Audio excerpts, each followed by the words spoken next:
I think I'm more mature than some of my peers, but I mean, I would have conversations with my head coach, Coach Garfield, and it was just like, man, that's crazy to think about. Like, it's not just the 4 years you're going to be here. This is my 4th year, but this is something that's going to impact your life forever. And so that's always going to be with you. And so I think that was something that, outside of football, I think that was something that really sold me on Ohio State. But how often is your head in the playbook? I mean, you have to do that, just because you think back the old days, when guys get these big, thick things, they have to memorize outside of meetings and stuff? Yeah. I mean, we're in it every day, but I mean, we don't get back to the hotel till like 9:30, 9 o'clock. So, I mean, I'll look at the notes from the day, and then, just try to get ready for tomorrow. Yeah. So you keep notes. I mean, yeah. Have you been doing that your whole career, or? I mean, like in high school and everything outside of that, like the opening and stuff like that, the plays weren't super hard. And for me, I'm a fast learner, so it didn't take me very long to understand plays. So, I mean, here it's a new install every day. Yeah. And it isn't like, okay, I got the first install and I got to learn another install. So, I mean, it's been a lot of work. You spoke on maturity a second ago for you. Last year, with the QB battle, you went through a lot. The DUI, everything like that. How have you changed? Obviously you seem like your focus is like honed in this year, 100%. Like maturity, like how has JT Barrett evolved from what you've already been through till now?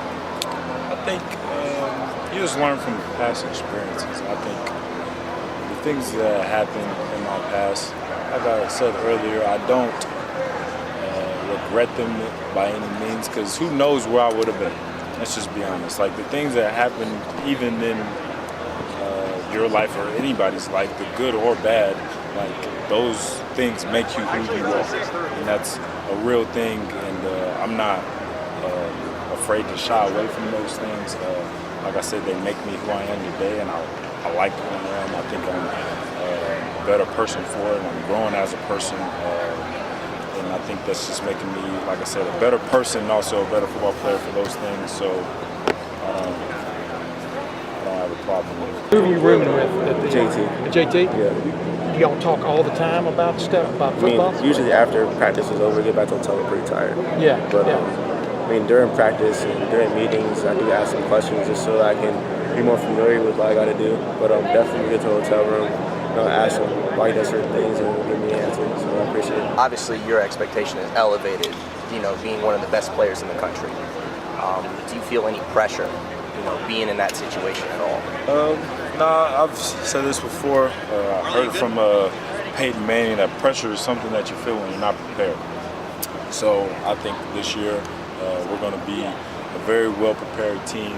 I think Coach Meyer, he definitely believes that the most prepared team will win each and every game. And I think that Coach Beck and Coach Meyer are going to have me very prepared as a quarterback, and that in order for me to be successful. So with that being said, pressure is not something that they're throwing you guys in there, the fast up tempo, because that's the way they're going to play. Right. Is it best? Is that kind of like getting thrown into the deep end of the pool? Hey, swim. Definitely. You got to learn how to swim faster. If not, you're going to be stuck there. You don't want to drown. So, I mean, we're in there doing a set, and all of a sudden, it has to get in there. I'm like, I'm in. So I got to learn to know what I'm doing and adjust fast. So definitely got to be on your toes here.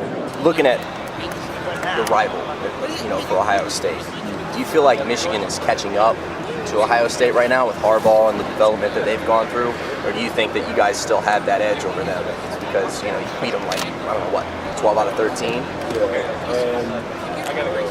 don't know. I really don't think about it. I think that the team of Norfolk always has good players. Like, let's be real, we recruit the same guys. I know Coach Meyer saying that. So, some of the fact that they have a new coach and he has this culture for them, which is a tough-nosed, hard-headed football, which we are about. That's Ohio State football as well. That we're physical. And we're gonna play you to the very end.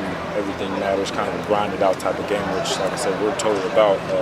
But to say that that they're behind us or catching up, I'm really not the one to say that because I'm really not sure.